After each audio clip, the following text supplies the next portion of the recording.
Phùng Thiệu Phong đưa con trai bị sốt cao đến bệnh viện.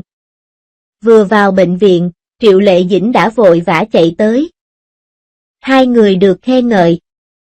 Phùng Thiệu Phong và Triệu Lệ Dĩnh lần đầu tiên xuất hiện chung một khung hình sau khi ly hôn.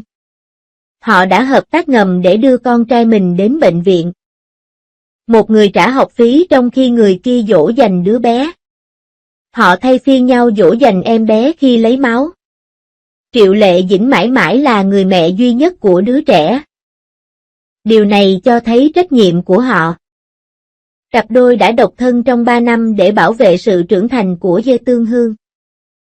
Đồng thời sử dụng cơ chế nuôi dạy con cái trưởng thành để chứng minh rằng ly hôn không phải là kết thúc của tình yêu mà là điểm khởi đầu mới cho vai trò làm cha mẹ. Câu chuyện của họ là một lời giải thích ấm áp, điều chia cắt chỉ là hôn nhân, nhưng tình yêu đôi lứa thì không bao giờ. Một cảnh tượng ấm lòng đã diễn ra tại Bệnh viện Nhi Thượng Hải. Phùng Thiệu Phong được chụp ảnh đang đưa cậu con trai 5 tuổi Tương Tường đến bệnh viện để điều trị. Đứa trẻ cần được khám vì bị cảm lạnh và sốt. Điều ngạc nhiên là Triệu Lệ Dĩnh đã vội vã đến bệnh viện ngay sau khi Phùng Thiệu Phong hoàn tất thủ tục đăng ký. Cặp đôi này đã thể hiện sự hợp tác ngầm hiếm có bên ngoài phòng khám nhi. Một người chịu trách nhiệm xếp hàng để đóng học phí, trong khi người kia chăm sóc cảm xúc của đứa trẻ. Cuối cùng, khi lấy máu để xét nghiệm, hai người thay phiên nhau dỗ dành đứa trẻ đang khóc. Phong cách nuôi dạy con sau khi ly hôn được khen ngợi. Mặc dù cuộc hôn nhân của cựu biết hay không biết chính phú này chỉ kéo dài hơn 2 năm một chút, nhưng họ đã nêu gương trong việc nuôi dạy con cái. Theo người trong cuộc, cả hai đã kết hôn và ly hôn nhanh chóng vào năm 2018, trong toàn bộ quá trình này.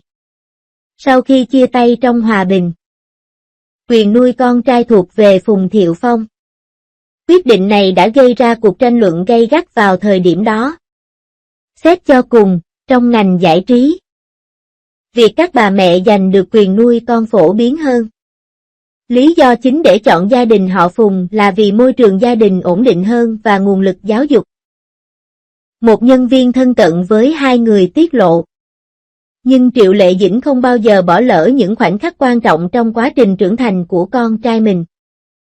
Mô hình thay phiên nhau trong con này giúp trẻ duy trì được tính cách vui vẻ, hoạt bát sau khi bố mẹ ly hôn, không có sự nhạy cảm, trầm cảm thường thấy ở trẻ em trong gia đình chỉ có bố hoặc mẹ. Câu chuyện đằng sau 3 năm độc thân. 3 năm sau khi ly hôn, cả hai bên vẫn độc thân. Phùng Thiệu Phong từng được hỏi trong một cuộc mẹ kế cho con trai mình hay không? Câu trả lời của anh rất chắc chắn. Mẹ của đứa trẻ mãi mãi chỉ có Triệu Lệ Dĩnh mà thôi. Phát biểu này khiến nhiều cư dân mạng thở dài, có vẻ như cựu Hoa Khôi đã tìm thấy tình yêu đích thực ở Triệu Lệ Dĩnh. Điều thú vị là con đường sự nghiệp của hai người đã thay đổi đáng kể sau khi họ ly hôn. Triệu Lệ Dĩnh đã cho ra mắt một loạt tác phẩm được đón nhận nồng nhiệt như Gió thổi giữa hè và Hạnh phúc muôn nhà, giá trị thương mại của cô đã tăng vọt.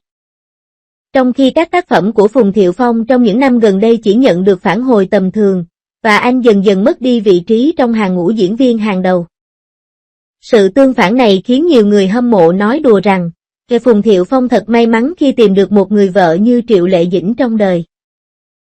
Bí ẩn hôn nhân và sự phản kháng của gia đình. Lý do tại sao hai người lại kết hôn ngay từ đầu, người trong cuộc tiết lộ. Mẹ của Phùng luôn bất mãn với Triệu Lệ Dĩnh xuất thân từ vùng nông thôn, sự phản đối của gia đình này có thể là một trong những lý do quan trọng dẫn đến sự đổ vỡ của cuộc hôn nhân. Điều này cũng khiến nhiều fan chính phú cảm thấy tiếc nuối. Bây giờ xem lại do You Know, sự ngọt ngào giữa Minh Lan và Nhị Thúc lại pha lẫn chút cay đắng. Nhưng bỏ qua cuộc hôn nhân. Câu chuyện đấu tranh của Triệu Lệ Dĩnh thực sự là tấm gương truyền cảm hứng trong ngành giải trí. Cô bé đến từ vùng nông thôn tỉnh Hà Bắc đã từng bước vươn lên vị trí hàng đầu bằng sự kiên trì và khả năng diễn xuất phi thường của mình. Mặc dù chuyện tình cảm của cô vẫn chưa ổn định, nhưng những thành tựu trong sự nghiệp của cô đủ khiến mọi người phải kính trọng. Khi bước vào bệnh viện, có lẽ anh ấy không hề bình tĩnh. Suy cho cùng, ông lo lắng và sốt ruột cho con trai mình. Chuyến đi đến của người cha mạnh mẽ như núi. Bất kể chuyện gì xảy ra trong quá khứ, con cái vẫn luôn là quan trọng nhất. Ngay khi Phùng Thiệu Phong mặc đồ đen bước ra khỏi bệnh viện, con trai anh, Hướng Tường, ngồi trong xe của mẹ như một thiên thần nhỏ, khiến hình ảnh tương phản càng thêm ấm áp. Cậu bé này thật là may mắn. Với sự đồng hành của mẹ và tình yêu thương của cha, cậu bé đã có một khởi đầu tốt đẹp trong cuộc sống. Nhìn vẻ mặt vui vẻ như vậy trong bệnh viện, Phùng Thiệu Phong không cảm thấy có chút bất an sao? Anh đương nhiên hiểu rằng hoàn cảnh của họ khiến cuộc sống của Tiêu Tường Tường trở nên phức tạp hơn. Mọi người trong giới đều biết rằng cách sống chung của Phùng Thiệu Phong và Triệu Lệ Dĩnh sau khi ly hôn vô cùng ổn định. Họ chỉ đơn giản là một cặp đôi mẫu mực đang trong quá trình chuyển đổi và họ phối hợp chăm sóc con cái mà không hề do dự. Sự hiểu ngầm giữa hai người khi khen ngợi. Thậm chí có người còn nói đùa rằng họ nên hợp tác để mở một trung tâm dành cho trẻ em. Khoảnh khắc trao trả con trai và sự hợp tác của cha mẹ với nhau dường như đã gác lại vấn đề ly hôn, thay vào đó cho thấy khía cạnh tươi sáng hơn của mỗi cá nhân. Tất nhiên, Triệu Lệ Dĩnh cũng đã tham gia khá nhiều bộ phim truyền hình gần đây. Ông thực sự rất bận rộn và vui vẻ. Lần lượt cho ra mắt Hạnh Phúc cho Vạn Ngôi Nhà và Gió Giữa Mùa Hè và giành được nhiều giải thưởng. Nhưng khi nói đến Phùng Thiệu Phong, từ thời hoàng kim của anh cách đây 6 năm cho đến tình trạng độc thân hiện tại, anh đã trở thành chủ đề thường xuyên của những lời đàm tiếu tình cảm. Cách đây không lâu, anh đã bị chụp ảnh đang làm những hành động thân mật với một cô bạn gái cũng rất xinh đẹp. Cư dân mạng đều đang theo dõi cuộc vui. Cô bạn gái này có phong cách. Mọi người đều nói đùa rằng đây là cấu hình tiêu chuẩn dành cho những người tốt nghiệp khóa đào tạo dành cho người thượng lưu. Cuộc sống của Phùng Thiệu Phong và con trai Tường Tường sau khi ly hôn rõ ràng khiến cư dân mạng suy đoán nhiều hơn về mối quan hệ mới của anh. Có người nói, Phùng Thiệu Phong thực sự là nhân vật gây tranh cãi, ngay cả cảnh tình cũng khiến người ta đau đầu. Trong biển dư luận như vậy, Phùng Thiệu Phong dường như cũng chịu không ít áp lực. Nhưng anh vẫn đối mặt một cách tích cực, thỉnh thoảng cập nhật trạng thái trên mạng xã hội để thu hút sự chú ý. Tuy nhiên, hai cặp đôi từng yêu nhau dường như đã xây nên một bức tường xung quanh việc học hành của con cái họ. Họ tránh xa những rắc rối về mặt tình cảm và tập trung vào con cái. Có người kết luận rằng mô hình chung sống như thế này thực sự là một nghệ thuật. Một mặt, bạn không muốn quên đi quá khứ của người yêu cũ, mặt khác, sự trưởng thành của con mình. Cảnh này khiến người ta nhớ đến điệp khúc đau lòng của người hâm mộ Phùng Thiệu Phong và Triệu Lệ Dĩnh trước đây. Tình yêu của chúng ta vẫn còn đó, nhưng thời gian trôi qua quá nhanh. Nhưng hiện tại, cuộc sống sau khi ly hôn không ảnh hưởng đến sự trưởng thành của Xiang Xiang. Họ chỉ đơn giản là ví dụ điển hình của những bậc cha mẹ ly hôn. Nhìn thấy cặp vợ chồng cũ có thể cùng nhau đưa ra lời khuyên cho con trai, người hâm mộ đã vô cùng cảm động.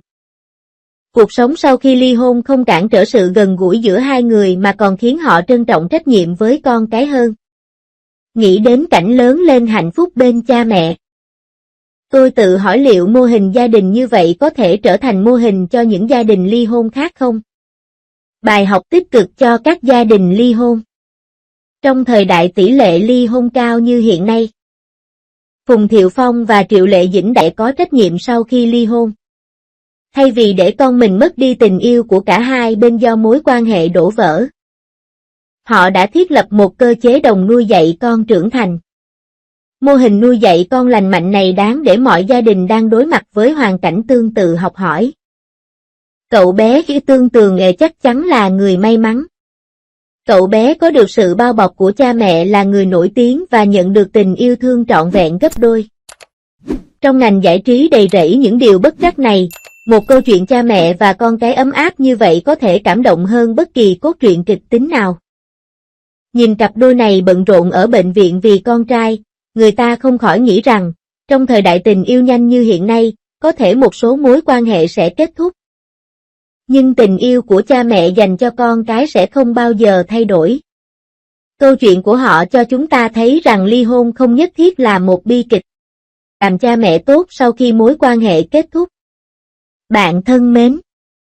Bạn nghĩ phương pháp nuôi dạy con nào của các cặp đôi ly hôn trong ngành giải trí đáng được khen ngợi?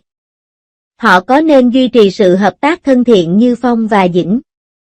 Hay mỗi người nên bắt đầu một gia đình mới nhưng vẫn chăm sóc con cái? Hãy thoải mái chia sẻ suy nghĩ của bạn trong phần bình luận.